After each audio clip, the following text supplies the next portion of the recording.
వరంగల్ జిల్లా నర్సంపేటలో హైటెన్షన్ కొనసాగుతూనే ఉంది. పెద్ది సుదర్శన్ రెడ్డి విగ్రహాన్ని భారీ భద్రత మధ్య మున్సిపల్ రెవెన్యూ అధికారులు తెల్లవారుజామున తొలగించారు. అనుమతి లేకుండా ప్రభుత్వం అసైన్డ్ భూమిలో విగ్రహం ఏర్పాటు చేశారనే ఆరోపణలతో విగ్రహాన్ని తొలగించారు.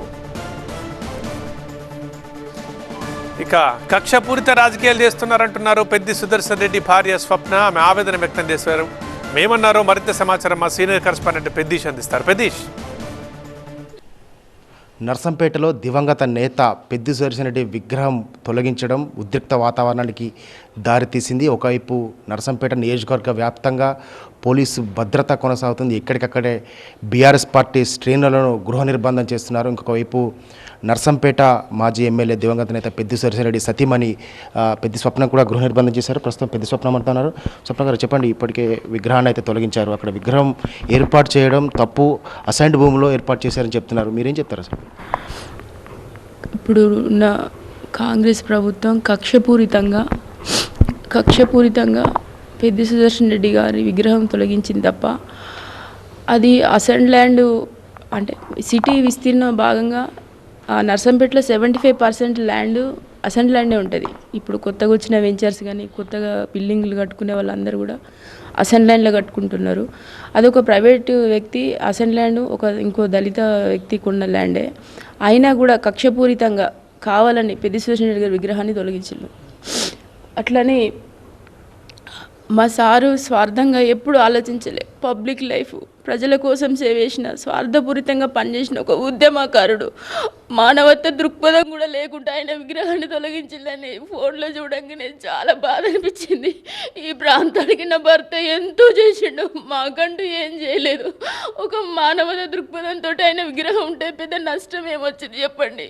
ఎందుకు ఇంత కక్షపూరితమైన రాజకీయాలు? ఇవాళ ఆయన ఎమ్మెల్యే గారి బర్త్డే అని చెప్పేసి ఆయన అన్ని ఉత్సవాలు చేసుకొని నా భర్త ఈ ప్రాంతానికి గోదావరి నీళ్లు తెచ్చిండి, ఈ ప్రాంతం సస్యశ్యామలంగా ఉండాలని కోరుకున్న వ్యక్తి ఆయన విగ్రహాన్ని తొలగించి ఆయన బర్త్డే వేడుకలు చేసుకోవడం వెనుక ఆంతర్యమేంది చెప్పండి? అసైన్డ్ భూమిలో విగ్రహం ఏర్పాటు చేయడం తప్పు అని అధికారులు అంటారు, పోలీసు అంటున్నారు. అంటే ఇక్కడ ఏర్పాటు చేసిన వాళ్ళ ముందు తెలియదా మరి అసైన్డ్ భూమిలో? అసైన్డ్ ల్యాండ్ అని అందరికీ, అంటే అసైన్డ్ ల్యాండ్సే ప్రైవేట్ వ్యక్తులు కొనుక్కొని వెంచర్లు చేస్తూ ఉంటారు. ఇక్కడ అది జరుగుతూనే ఉంటుంది. అందరికీ తెలుసు అది అసైన్డ్ ల్యాండ్ అని. దాన్ని వేరే ప్రైవేట్ వ్యక్తులు కొనుక్కున్నారని తెలుసు, కానీ దాన్ని ఇన్ని రోజులు తొలగించకుండా ఇంత సడన్గా ఆయన జన్మదినాన్ని పురస్కరించుకొని ఆయన అధికారులకు ఆ విగ్రహాన్ని తొలగించాలని పురమాయించడం ద్వారానే ఇదంతా జరుగుతుంది. అట్లా అని కానీ మా సార్ లేని రోజు మాకు ఇంత పెద్ద కష్టం వస్తుందని మేము అస్సలు అనుకోలేదు. మాకు ఆయన ఎప్పుడు ప్రజల గురించి ఆలోచించడు కానీ ఏం ఆలోచించలేదు. మా పిల్లలు నేను మా కుటుంబం గురించి ఆలోచించకుండా ప్రజల కోసం పనిచేసిన వ్యక్తిని ఇంత దారుణంగా ఒక్క విగ్రహం, అది పెద్ద విగ్రహం కాదు, అట్లని మేమేం కూడల్లా జనసంచారం ఉన్న ప్రాంతంలో కూడా పెట్టలే. అసలు ఆ విగ్రహం ఎవరో అభిమాని ఆయన ప్రేమతో పెట్టుకున్నాడు. నాకు కూడా ఆ విషయం తెలియదు, కానీ ఆయన విగ్రహాన్ని తొలగించాలంటే అందుకు మేము అసలు తట్టుకోలేకపోతాను. పోలీసులు కూడా నర్సంపేట ఎమ్మెల్యే క్యాంపు కార్యాలయం పరిసర ప్రాంతాలకు కూడా కట్టుదిట్టమైన భద్రత ఏర్పాటు చేశారు. నర్సంపేట నియోజకవర్గం మొత్తం కూడా దిగ్బంధనం చేసినటువంటి పోలీసులు ఎక్కడికక్కడే కట్టడి చేస్తున్నటువంటి పరిస్థితి మనకు నర్సంపేట నియోజకవర్గ వ్యాప్తంగా కనిపిస్తోంది. కెమెరా పర్సన్ మనతో పెద్దీష్, TV9 వరంగల్.